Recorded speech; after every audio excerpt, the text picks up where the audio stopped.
오늘 성경 본문 5장에 보면 포도원 농부의 비유가 나옵니다. 성경에 보면 포도원 농부의 비유가 제법 많이 나오죠. 이 포도원 농부 5장에서 하나님께서 말씀하시는 내용이 내가 좋은 포도나무를 내 밭에다가 심었는데 극산품 포도나무를 심었는데 들포도나무가 나왔다. 내가 심었는데 그 포도가 잘못 나왔다. 이 내용입니다. 이사야서 5장에서 하나님이 왜 이러한 이야기를 하셨을까요? 우리가 일반적으로 아는 내용은 이스라엘 백성들이 하나님을 잘 섬기지 않아서 하나님이 원하시지 않는 삶을 살았기 때문에 이러한 비유를 이야기를 하셨다. 이렇게 이해를 합니다. 그 이해가 맞습니다. 맞고 하나님께서 원하시는 신앙생활을 하지 않는 이스라엘 백성을 향한 이사야 선지자의 아주 뼈가 있는 비유입니다. 그런데 제가 여러분들께 말씀드리는 이 뼈가 있는 비유라는 것에 우리가 한번 생각해 볼 필요가 있습니다. 수없이 많은 비유를 할 수가 있는데 왜 포도원의 비유를 가져다가 이사야 선지자는 이야기를 했을까요? 사실 이 포도원이 등장했었던 성경의 배경은 좋지 않은 일로부터 등장을 했습니다. 그것도 선지자 때 이야기, 실제적인 이야기로부터 등장했습니다. 그러다 보니까 지금 이사야가 지금 여기서 이야기하는 포도원의 비유는 이스라엘 백성들이 누구나 다 알고 있는 잘못된 과거의 일에 대한 어떻게 보면 중첩, 그런 메시지를 가지고 있습니다. 그래서 뼈가 있는 이 이사야의 비유, 이사야가 이야기하는 핵심의 비유, 뼈가 뭔지 한번 여러분들과 살펴보려고 합니다. 제가 말씀드렸던 이스라엘 백성들에게 과거에 있었던 뼈가 있는 역사적인 사실의 포도원 사건이 뭐냐? 어떠한 사건이 있었을까요? 성경을 잘 아시는 분들은 머리에 벌써 눈치를 채시고 그 사건 하실 수 있습니다. 그 사건이 어디냐? 열왕기상 21장에 나오는 아합 왕이 자기가 많은 돈을 가지고 있고 많은 재산을 가지고 있음에도 나봇의 포도원이 보기 좋아서 나봇의 포도원을 탈취한 사건입니다. 열왕기상 21장의 내용을 우리가 다 알지만 한번 살펴보면 그렇습니다. 북이스라엘 왕 중에 아합이라는 왕이 있었습니다.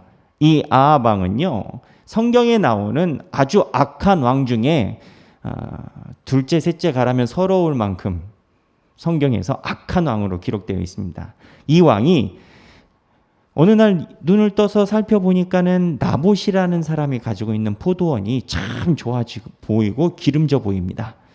그래서 이 아합 왕이 나봇에게 네가 원하는 대로 다 해줄 테니까 포도원을 나한테 넘겨라.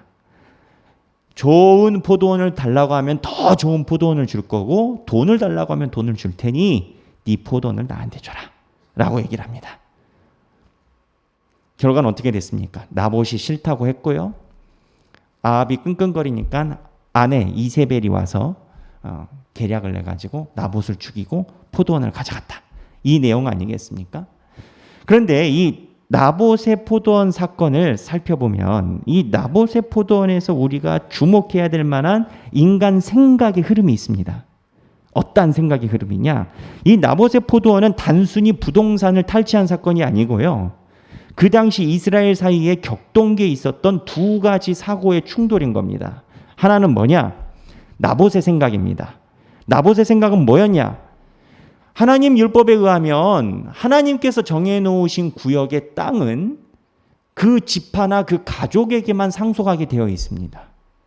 그래서 성경이나 이런 지도 살펴보면 여러분 성경이나 이렇게 지도 쉽게 살펴보시면 이스라엘 백성은 베냐민 지파 땅, 르우벤 지파, 유다 지파 땅 이렇게 땅의 구역이 딱 정해져 있습니다. 원래 율법대로는 그 땅을 넘어서 다른 지파의 땅을 사지 못하게 되어 있습니다. 이게 하나님이 딱 정리를 잘 하셔가지고 뭔가 흐트러지는 걸 싫어해서 그러신 게 아니고 하나님께서 가지고 계신 정의의 개념이 있었습니다. 모세오경에는 사람이 돈이 많다고 해서 과도하게 남의 재산을 가져갈 수 없도록 어떻게 보면 가난하고 힘없는 사람에게도 땅만큼은 하나님이 보호해 주시는 강력한 제재적인 성격을 갖고 있는 겁니다. 여하튼 이스라엘 백성들의 사고와 이스라엘 백성들 역사와 전통 모세오경에 의하면 자기 지파의 사람만 땅을 가질 수 있습니다. 근데 아합 시대는 이 생각에 다른 생각이 들어올 수 있었습니다. 어떻게 가능했냐? 아합은요, 굉장히 악한 왕이었지만 역사적으로 보면 우리 성경의 눈이 아니라 일반적인 세상의 눈으로 보면 성공한 왕이었습니다. 국가의 GNP가 올라갔고요. 국가에 대자본이 들어오기 시작했습니다. 그리고 나라가 잘 살게 됐습니다. 성경만 아합을 뭐라고 하지 고대 역사에서 볼 때는 이 아합의 오므리 왕조라고 이야기하는 아합의 아버지로부터 이 가족이 굉장한 힘을 가지고 있었습니다. 돈도 잘 벌었고 군사력도 강했습니다. 남쪽에 있는 유다도 이 아합의 눈치를 살펴봤습니다. 근데 이렇게 강성하게 된 기본적인 출처가 있습니다. 그게 뭐냐? 정략결혼이었습니다. 정략결혼을 누구랑 했습니까? 두로 페니키아의 공주인 이세벨이랑 했습니다. 이 페니키아는 어디냐면 바다 쪽의 해안에 있는 무역을 중심으로 살아가는 나라였습니다.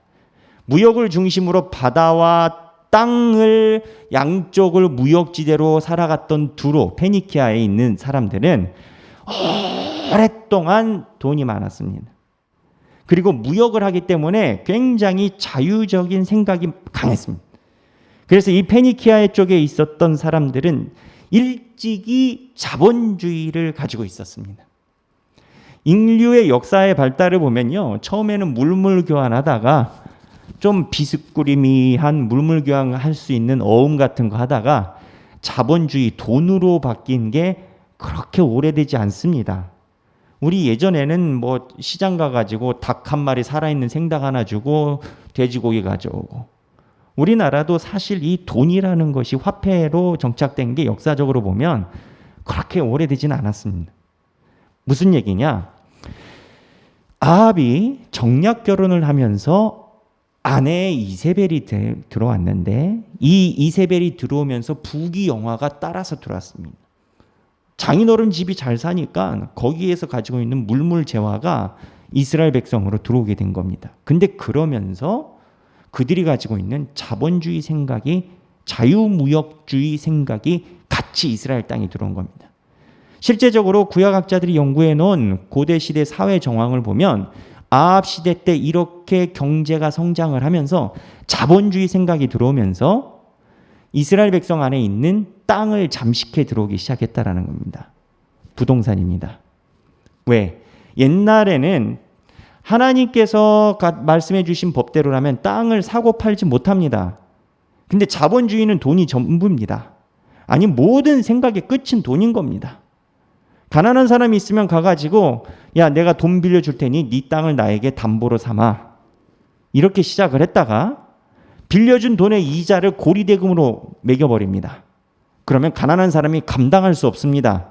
그러면 맡겼던 땅을 뺏기게 되는 겁니다. 맡겼던 땅을 뺏기고 난 다음에는 어떻게 되겠습니까? 이자율이 낮아지겠습니까? 안 낮아집니다. 이자율이 높습니다. 그러니까 자기의 자식도 자기도 노예로 신분이 바뀝니다. 실제적으로 이러한 사회의 악순환의 모습이 이스라엘 말기에 계속 있었습니다. 돈 있는 사람은 계속 돈을 가지게 되고, 그리고 거대 자본을 형성한 사람은 쉽게 돈을 벌지만 가난한 사람은 높은 이자와 땅까지 뺏기는 이런 자본주의 생각을 가지고 있었습니다. 만약에 하나님이 그어놓으신 유대인들의 땅 지경을 넘어가지 못했던 법이 살아있다면 아무리 돈이 없어서 땅을 뺏기지 못하기 때문에, 땅을 뺏기지 않기 때문에 최저 생계는 할 수 있는 겁니다. 근데 나라가 잘 살다 보니까 세상을 바라보는 기준이 두 개가 온 겁니다. 그러나 이쪽 자본주의 생각을 가지고 있는 사람들의 타당성이 있었습니다. 내가 번 돈으로 교회 헌금한다 이겁니다. 내가 번 돈으로 국가에 세금 낸다는 겁니다. 내가 번 돈으로 교회 운영하니까 이 돈이 뭐가 잘못됐냐 이런 겁니다. 내가 번 돈으로 아합의 군대를 강성하게 만들고 내가 낸 세금으로 나라가 부강하니까 이게 나쁜 것만은 아니다. 뭐가 맞습니까? 제가 여러분들과 이야기하고 싶은 것은 맞다 그르다의 문제는 아닙니다. 핵심은 지금 이 아합 왕의 태도입니다. 이 아합 왕은요, 왕입니다. 어디의 왕입니까? 이스라엘 백성의 왕입니다.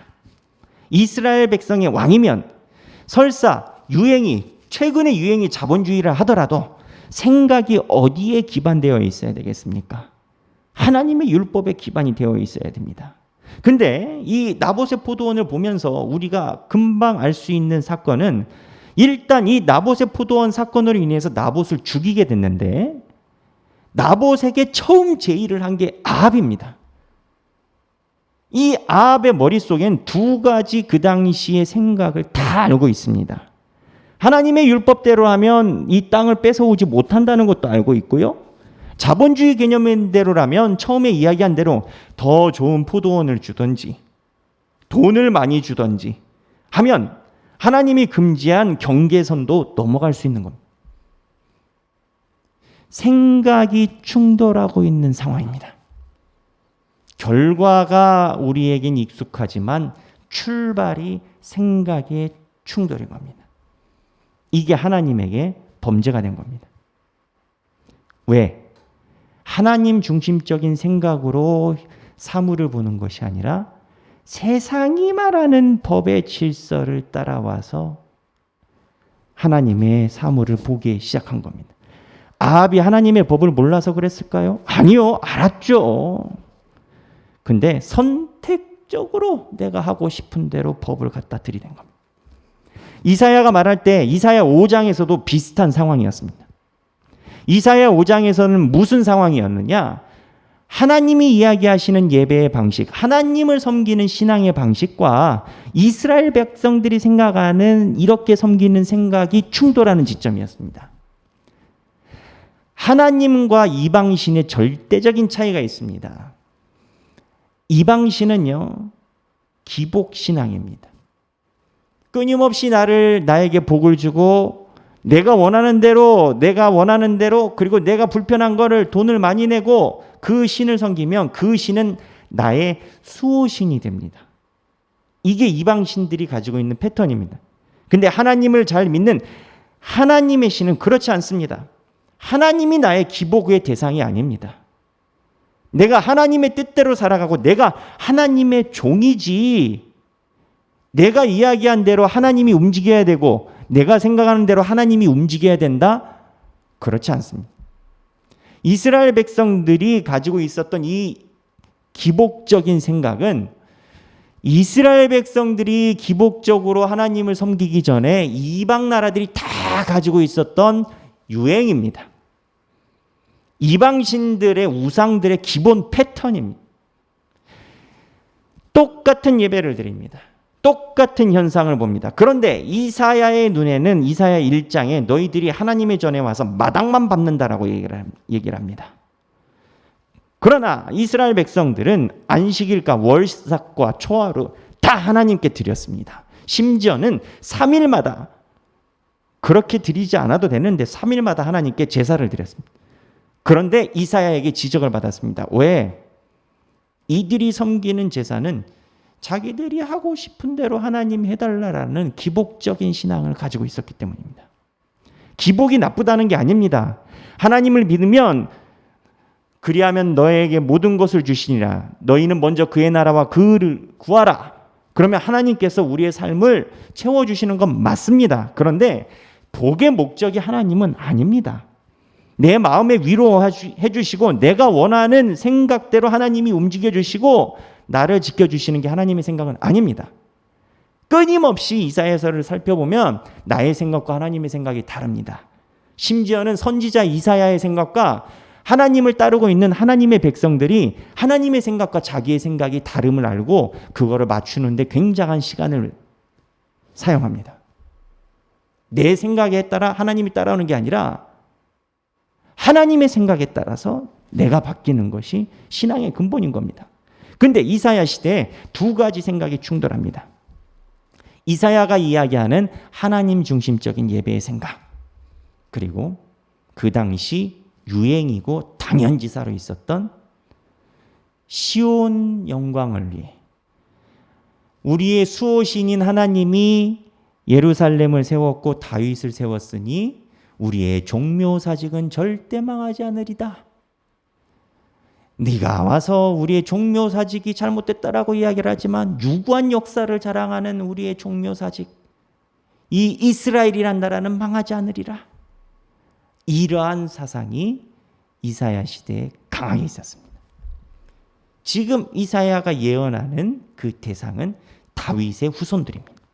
직계 후손들입니다.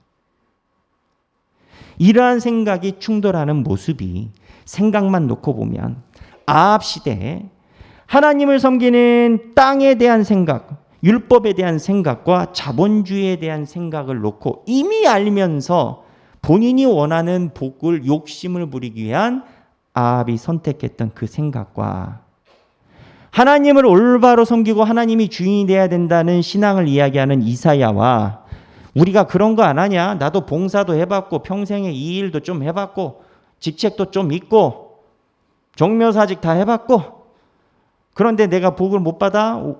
이러한 생각을 가지고 있는 이스라엘 백성이 중첩되는 이미지입니다. 이사야가 사용할 수 있는 예화가 포도원만 있었을까요? 수없이 많은 예화를 쓸 수 있습니다. 수없이 많은 비유를 들 수 있습니다. 근데 포도원입니다. 이렇게 생각하면 이사야가 이야기하는 포도원의 비유가 우리랑 멀지 않을 수도 있다. 신앙의 성령의 인도하심을 가지고 있는 사람은 그러한 하나님의 음성에 귀를 기울여야 됩니다. 근데 이사야가 오늘 본문에서 이러한 상황을 정확하게 찝어냅니다. 내가 극산품 포도원을 성경에 보면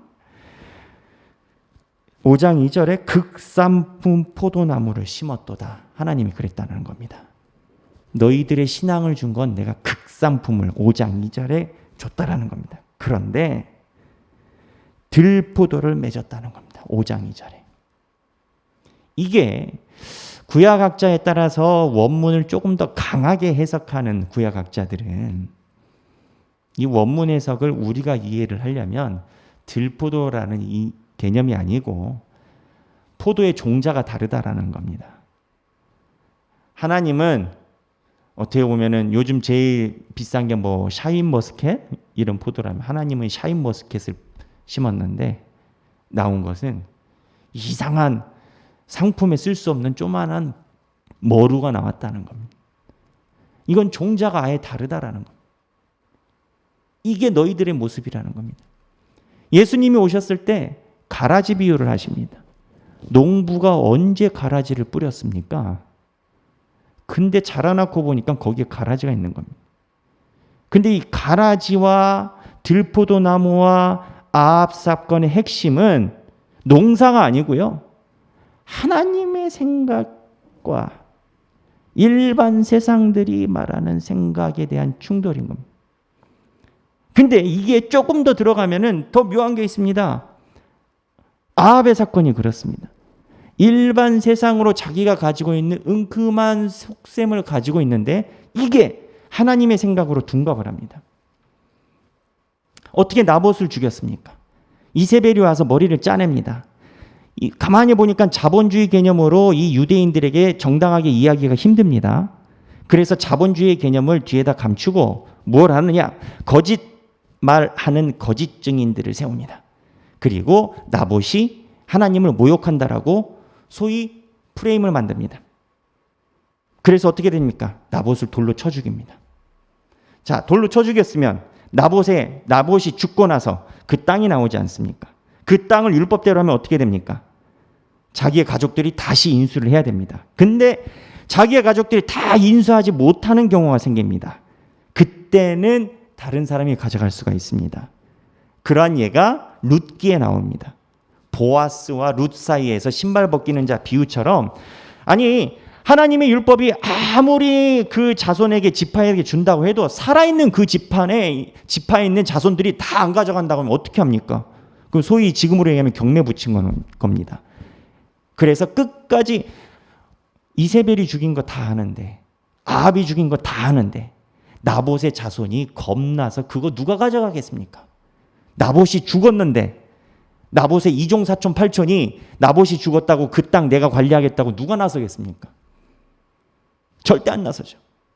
그러니 그때 이세벨이 가져옵니다. 처음에 충돌은 자본주의 생각이었습니다. 근데 사고는요, 하나님의 율례 안에서 움직입니다. 사탄이 그렇습니다. 이스라엘 백성이 그렇습니다. 처음에는 이사야의 말대로 하나님께 예배를 드렸습니다. 근데 언제부턴가 예배가 나에게 수호신이 되고 마당만 밟는 사람이고 내 종묘사직이 됐습니다. 근데 그것이 아닌 것처럼 하고 과거에 있었던 예배 밑에 내가 들어가는 겁니다. 예수님 시대도 마찬가지입니다. 가라지 비유가 왜 나왔습니까? 가라지 비유로 가라지로 비유된 사람들이 예수 안 믿는 사람 누가 있습니까? 예수 잘 믿어서 다 가라지 비유된 거예요. 아니, 예수가 아니라 하나님을 안 믿어서.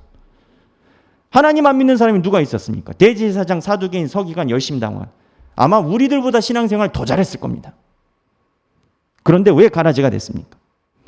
자기들이 가지고 있는 무언가를 감추고 신앙으로 옷을 입었기 때문입니다. 그렇다면 그들이 가지고 있는, 자기 안에 가지고 있는, 감추고 있는 건 뭐였을까요? 아합이 감추고 있었던 건 무엇이었고 이스라엘 백성들이 신앙이란 옷 밑에 감추고 있었던 다른 생각은 뭐였을까요? 쑥쑥쑥 파고 들어가면 뭐만 나오는지 아십니까? 아주 간단합니다. 욕심입니다. 욕심도 성격이 여러 가지 있고 색깔이 다르지만 다 욕심입니다. 무슨 욕심? 재물에 대한 욕심, 인정받고 싶은 욕심, 성공에 대한 욕심, 내가 주도권을 가지고 있다라는 주도권에 대한 욕심, 내 인생은 사람들에게 존경받아야 된다는 욕심, 명예. 모든 것이 다 그 안에 녹아져 있는 겁니다. 야고보서 1장 15절에 욕심이 잉태하여 죄를 낳고 죄가 장성한 즉 사망을 낳느니라. 모든 사망의 출발은 욕심입니다. 그 욕심이 무엇인지, 욕심의 색깔은 다른지 몰라도 욕심인 겁니다. 아합이 왜 두 가지 생각 중에서 충돌을 했습니까? 아합이 이스라엘의 왕입니다. 하나님의 나라를 운영하는 하나님의 왕입니다. 유대인들이 가지고 있는 율법을 모른다고요? 아니요. 어려서부터 왕궁에서 왕자로서 교육 제대로 받았을 것이고, 그렇지 않다 하더라도 고관이기 때문에 집안 교육 제대로 받았을 겁니다. 근데 왜? 가만히 보니까 하나님대로 하던 법이 아니라 다른 법이 하나가 있습니다. 살짝 집어넣으면 될 것 같다. 왜? 내가 절차와 법을 무시한 건 아니니까. 그러나 하나님은 절대 만홀히 여기지 않습니다. 하나님은 그러한 우리의 속내를 깊이 다 아십니다. 하나님이시니까. 얼마 전에 대형교회가 자기 아들에게 세습을 하려고 거의 10년 가까이 노력을 했고 시도를 했습니다. 저는 기억납니다. 제가 유학 마치고 우연한 기회로 저희 아버지가 오랫동안 총대로 계셨기 때문에 뭐 오라고 해서 온 것도 아니고 잠깐 일이 있어서 지나가다가 뭐 받으려고 그 총대 모임 자리를 갔습니다. 근데 공교롭게도 그 자리에가 그거를 목회자 세습방지법을 발의하는 순간이었습니다. 지나놓고 보니까는 가장 역사적인 순간이 아니었을까라는 생각이 듭니다. 그 결의하는 과정에 제가 앉아 있었습니다. 저는 아버지 뵙고 가려고 그랬는데 제 기억에요. 한 회원이 1,100에서 200명 정도 앉아 계셨던 것 같은데 한 90% 정도, 한 8, 900명 정도가 절대 우리 교단에서 이런 일이 일어나면 안 된다 라고 헌법을 제정했습니다. 표결을 했는데 압도적인 차이로 몇백 표 대 뭐 소수의 표로 그 법이 헌의가 되고 헌법이 됐습니다. 이렇게 헌법이 됐구나. 감사한 일이다. 다른 교단에서 오히려 영향을 받았습니다. 장로교가 저렇게 정신 차리고 하는구나. 우리도 영향을 받아야 된다. 저는 그걸로 이제 종결이 된 줄 알았는데 최근에 그 밑에 무언가 규칙을 이야기를 하고 다른 내규 규칙을 이야기를 해서 현장이 그러니 예외를 둬야 된다 해서 구멍을 살짝 냈습니다. 그리고 이어갔죠. 몇 주 전에 법원에서 1차 판결이 나왔습니다. 위법이다. 위법의 이유가 뭐냐? 상위법인 헌법에 위반되는 것을 하위 내규가 능가할 수 없다. 헌법이 한번 제정됐는데 그거에 대해서 쉽게 얘기하면 새끼를 내는 거 법리적으로 맞지 않다라는 겁니다. 좀 창피하기도 하고 희망스럽기도 했습니다. 왜 창피했냐? 우리 교단이 그렇다니까 창피했습니다. 희망은 뭐냐? 우리 교단이 정화 능력이 없다 하더라도 하나님이 살아계시다라는 것을 느꼈습니다. 부끄럽지만 세상의 법으로 우리 안에 있는 목소리 크신 분들이 가지고 있는 절차가 인정받지 못한다라는 겁니다. 기독교의 모욕이라고 생각을 하고 막 많은 기사가 쏟아졌습니다. 기독교에 대한 모욕인지는 모르겠습니다만 우리가 하나님을 모욕하고 있는 것은 아닌지 생각해야 됩니다. 하나님을 믿는 사람으로서 그러한 새끼를 내는 뇌의 구조가 아합이 나봇의 포도원을 가져가려고 사이드로 했었던 그 뇌의 구조가 이스라엘 백성들이 포도원 비유에서 하나님을 섬겼던 자기의 욕심의 뇌의 구조가 예수님이 오셨을 때 그런 것처럼 하면서 밑에다 감겼던 뇌의 구조가 하나님 앞에서 부끄러움이 없는지 한번 생각해야 됩니다. 그거를 우리 한국교회가 깨닫지 못하면 우리는 들포도나무가 아니라 종자도 기억이 안 나는 포도나무가 될 수도 있습니다. 근데 이렇게 이야기해보면 사실 무기력합니다. 왜 무기력한 줄 아십니까? 이러나 저러나 그들이 이기는 것 같은 생각은 듭니다. 헌법이 있는데도 밑에서 밀어붙여가지고 그 일이 가능한 게 전 너무 신기합니다. 헌법이 제정됐는데도 그것을 밀어붙여서 하는 몇몇 사람들의 용기에 신기하고 그 무례함이 제재를 받지 못하는 상황이 더 신기합니다. 솔직히 제 견해로는 이게 쉽게 끝나지 않고 어찌 될지 모르겠다 그런 생각도 있습니다. 그런데 나봇의 포도원도 그랬습니다. 우리는 하나님이 선지자를 통해서 나봇의 포도원을 지적을 했으니까 이게 갱신이 된 것처럼 보이지만 나봇의 포도원 잘 살펴보십시오. 포도원 누가 가져갔습니까? 이러나 저러나 아합이 가져갔습니다. 나중에 하나님이 저주 내려서 그 포도원에서 이세벨이 죽습니다. 하나님이 벌 내렸으니까 죽는 건 맞습니다. 결론은 내리세요. 3대가 됐든 4대가 됐든 다 들어 엎어버리십니다. 하나님의 때가 우리가 너무 늦는 건 겁니다. 그리고 현실로 보면 포도원의 주인이 바뀌었어요. 하나님이 선지자를 통해서 이세벨이 죽었다고 이게 다시 나봇의 집안으로 포도원이 왔는지 안 왔는지 잘 모르겠어요. 이스라엘 백성들이 이사야의 말을 계속 안 들었어요. 이스라엘 백성들이 이사야의 말을 안 듣고 계속 자기가 생각하는 대로 신앙생활을 했어요. 그 근저에 뭐가 있는지 아십니까? 리더십의 문제가 있어요. 이스라엘의 고관들이 이사야는요. 정치인들 고관들에게 예언했거든요. 미가와 달리. 이 고관들이 이사야의 말대로 하자면 이제까지 자기가 했었던 리더십을 다 내놔야 되고 자기가 이제까지 가져왔던 신앙의 패턴과 정치적인 관계를 다 돌려놔야 됩니다. 돌려놓는 게 쉬우면 좋죠. 근데 본인들이 평생 동안 가져왔던 정책을 돌려놨을 때 이반되는 민심과 리더십의 결핍을 어떻게 감당합니까? 차라리 죽으면 죽었지 그게 싫은 겁니다. 이사야가 이야기하는 걸 정말 못 알아들었을까요? 그 똑똑하신 분들이? 모르고 끝까지 나라가 망했을까요? 많은데 망한 겁니다. 싫어서. 근데 다른 각도로 보면 여하튼 나라가 망할 때까지 리더십이 바뀌진 않았습니다.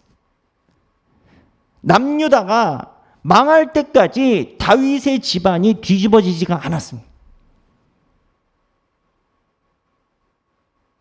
그러니까 이렇게 성경을 보면 참 암담합니다. 하늘나라 가서는 심판이 다 나 있겠죠. 근데 나봇의 포도원은 뺏겼고요. 나라가 망할 때까지 그 정권은 바뀌지 않아요. 예수님은 결국 그 사람들이 죽이기까지 했고. 그때 주신 말씀이 바로 오늘 본문입니다. 이사야서 42장 1절부터 3절인데요. 1절부터 4절인데 제가 읽겠습니다. 오늘 본문은 3절 4절만 읽었는데 제가 이사야서 42장 1절부터 읽어보면 내가 붙드는 나의 종 내 마음에 기뻐하는 자 곧 내가 택한 사람을 보라. 내가 나의 영을 그에게 주었은즉 그가 이방에 정의를 베풀리라. 정의입니다. 그는 외치지 아니하며 목소리를 높이지 아니하며 그 소리를 거리에 들리지 아니하며. 자, 이제 3절 오늘 본문인데요. 우리가 정말 잘 아는 본문입니다. 상한 갈대를 꺾지 아니하며 꺼져가는 등불을 끄지 아니하며 진실로 정의를 시행할 것이며. 이 본문을 대부분의 기독교인들은 상한 갈대 등불의 핵심을 맞춥니다. 그래서 이 개념이요 다 그렇진 않겠습니다만 제가 만났던 신앙인들은 대부분 내 마음이 내 삶이 어려우니 하나님이 위로해 주실 거야. 내 삶이 어렵고 직장이 잘 안 되니까 위로해 주실 거야. 이 개념으로 이해를 하고 있어요. 누차 말씀드리지만 그렇게 틀린 건 아닙니다. 그런데 이 본문의 핵심은 상한 갈대가 뭐냐? 이스라엘 백성들 사이에서 불의가 너무 가득 찬 겁니다. 하나님을 제대로 믿지 않고 제대로 믿지 않는 사람들이 힘을 가지고 있고 이사야와 계속 대립을 하는데 그들이 계속 이기는 것처럼 보입니다. 그럼 어떻게 되는지 아십니까? 하나님의 뜻대로 살려고 하는 사람들이 살기가 힘들어집니다. 그러다 소멸됩니다. 상한 갈대. 이미 상한 갈대는 주류에서 꺾여 있는 사람입니다. 상한 갈대인 상태가 이미 약자인데 본인들이 생각하는 바에 사회가 가지 않아서 이미 꺾여 있는 사람입니다. 나봇입니다. 이사야입니다. 예수님입니다. 놔두면 그 의로운 가지가 땅에 꺾여서 쓰러집니다. 등불도 꺼져갑니다. 놔두면 꺼집니다. 그런데 그날에 주님이 오시면 상한 갈대를 다시 세우고 꺼져가는 등불을 다시 키우신다라는 메시지인 겁니다. 이 메시지 핵심이 그 다음에 나오는 건데 상한 갈대를 꺾지 아니하며 꺼져가는 등불을 끄지 아니하며 진실로 정의를 시행할 것이며. 상한 갈대 본문에 딱 붙어 있는 게 진실로 정의를 시행한다는 겁니다. 그는 쇠하지 아니하며 낙담하지 아니하고 4절입니다. 세상에 정의를 세우기에 이르리니 섬들이 그 교훈을 앙망하리라. 이 4절에 정의라는 단어가 무려 3번이나 나옵니다. 세상에 기득권, 힘을 가진 사람들이 원하는 대로 사회가 돌아가는 것처럼 보이고 실제로 그런 것 같습니다. 잘 살려면 줄타기부터 배워야 되는 것 같습니다. 그런데 오늘 본문에 의하면 상한 갈대를 주님이 절대 꺾지 않으신답니다. 이 메시지를 들었을 때 누가 위로를 받았을까요? 이사야의 이 메시지를 들었을 때 왕궁에 있는 왕족들이 위로를 받았을까요? 아마 이사야가 이 얘기를 할 때 왕족들은 심히 불편했을 것입니다. 본인들이 꺾어놓은 갈대가 많으니까. 내 말에 듣지 않으면 꺾어놓은 갈대가 많으니까. 근데 그날에 하나님께서 회복시키신다는 메시지인 겁니다. 근데 이 회복의 이사야 전반에서 이야기하는 맨 마지막에 복음이 있습니다. 꺾여진 상한 갈대는 스스로 일어나기가 힘듭니다. 못 일어나요. 몇 번 이사야의 역사에서 일어나려고 바둥바둥 해봅니다. 인간이라 못 일어나요. 아무리 공의를 지향하고 바라봐도 인간의 약함이라 못 일어나. 근데 하나님에게 희망은 상한 갈대를 세우고 꺼져가는 등불을 살리는 것을 하나님이 하십니다. 예수 그리스도가 하십니다. 세상이 돌아가는 흐름과 여러 가지 기류를 보면 참 불안할 때가 그지없을 때가 많습니다. 신앙도 마찬가지입니다. 교회도 마찬가지입니다. 아까 법원의 판결을 받은 그 모습이 우리의 모습입니다. 그게 우리의 모습이에요. 다른 교회 이야기할 게 아니라 한국 교회 전부에 해당되는 모습이라고 저는 봅니다. 그런데 그날에 하나님이 갈대를 세우시고 꺼져가는 등불을 세우실 것입니다. 여러분, 우리가 세상에서 어떻게 살아야 되겠습니까? 세상에서도 똑같습니다. 하나님의 법과 세상의 법이 있습니다. 세상의 법을 아무리 둘려서 내가 생각하는 세를, 내가 생각하는 이득을, 내가 생각하는 줄타기를 신앙의 옷으로 입어서 밑에다 집어넣는들 하나님이 속으시겠습니까?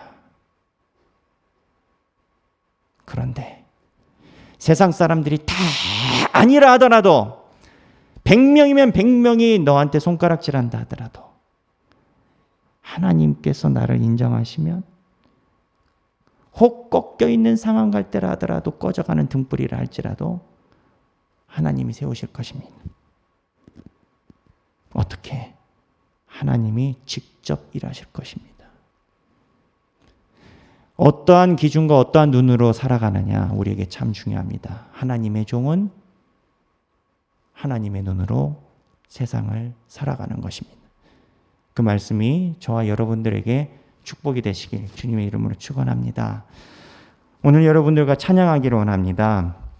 주가 일하시네라는 찬양입니다. 주가 일하시네라는 찬양이 오늘 본문에서 참 좋은 게 이사야서를 묵상해 보면 결론은 우리가 안 돼요. 하나님이 하세요. 그래서 이사야서가 우리의 희망의 메시지라고 저는 생각을 합니다. 요즘 성경 통독을 통해서 이사야의 긴 강을 한 100명 넘는 역대 최고의 숫자의 우리 성도분들이 같이 성경 통독을 하고 계신데 걱정도 많이 되는데 성도분들이 성경 읽는 것을 하나님이 하신다더라고요. 하나님이 신앙을 이끄신다 그렇게 느낄 때가 많아요.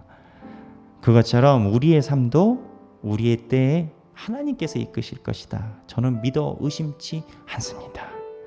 하나님께 찬양 드리겠습니다.